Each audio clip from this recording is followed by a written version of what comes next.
Personne n'aurait su précisément donner l'âge d'Anton Spirelanu. Il faisait partie de ceux dont le visage oscille sensiblement entre l'enfance et l'âge adulte. Ses cheveux d'un noir de jais, teintés à certains endroits de reflets argentés, étaient toujours impeccablement peignés. Vêtu d'un costume noir à la prestance désormais illusoire, il semblait vouloir garder, coûte que coûte, l'image d'excellence qui l'avait défini toute sa vie passée. Ses yeux étaient d'un bleu profond et troublant, semblant pouvoir percer vos secrets les plus enfouis en abattement de cils. Sa mâchoire, carrée, virile et forte, ne laissait aucun doute. Cet homme venait du sud, de Loris, sans nul doute. Loris, une métropole, autrefois florissante et cultivée, bâtie sur des plaines désertiques par de riches hommes d'affaires qui y apportèrent l'eau et l'électricité. Bien que cette image glorifie quelque peu le statut contesté de ses financiers, cette zone était un paradis de ressources rares et précieuses. Sous la centaine de mètres de sable qui tapissaient le désert, on y avait décelé des roches susceptibles de contenir des minerais de qualité supérieure. Et en effet, après 6 mois de minage intensif, les riches promoteurs y découvrirent du talbon 417, plus communément appelé le talb. Il n'existait pas, à la connaissance de l'homme, de métal plus précieux et plus résistant que celui-là.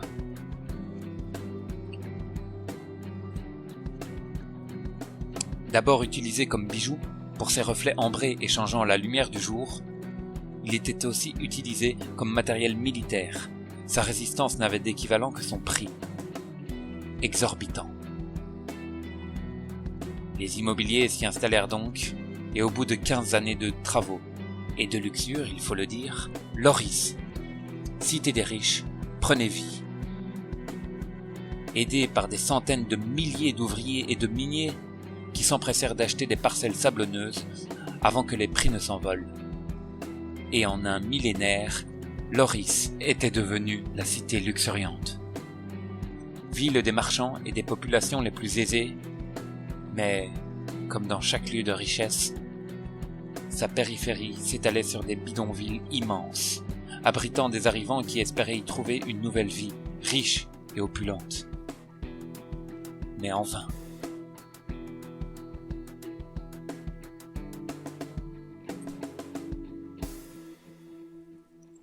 Anton, le regard désormais sombre et froid, pensait tous les jours à toutes ces vies détruites.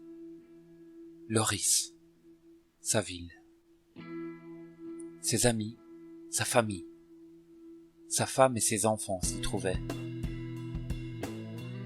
Et Loris avait été le premier tombeau de l'humanité.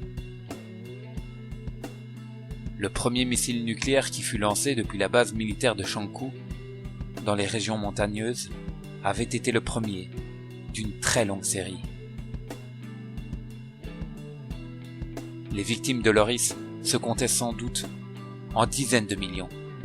Personne ne le savait précisément, vu qu'il n'y avait aucune logistique sur place, aucune logistique sur le terrain. Tout ce qu'on savait, c'est que l'ogive avait atteint l'épicentre de la métropole dorée vers 13h27, où des millions de vies se pressaient chaque jour, accumulant richesses et ragots.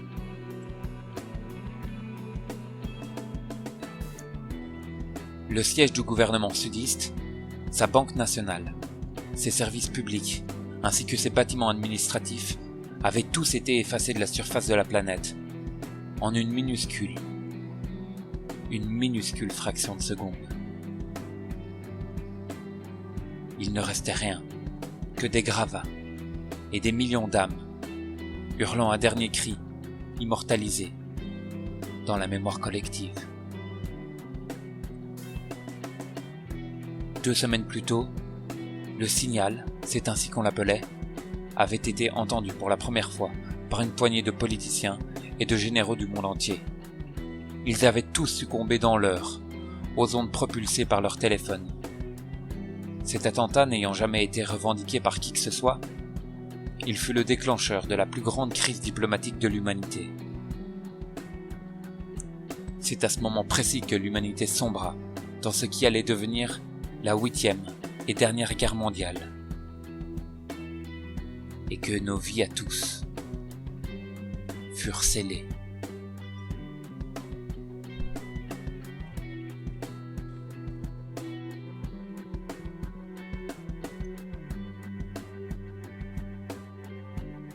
L'homme s'étira, s'époussiéra quelque peu, se releva et observa l'Armano, les grandes ruines de l'Armano. Il plissa les yeux et aperçut au loin la silhouette d'une jeune fille qui courait dans les décombres.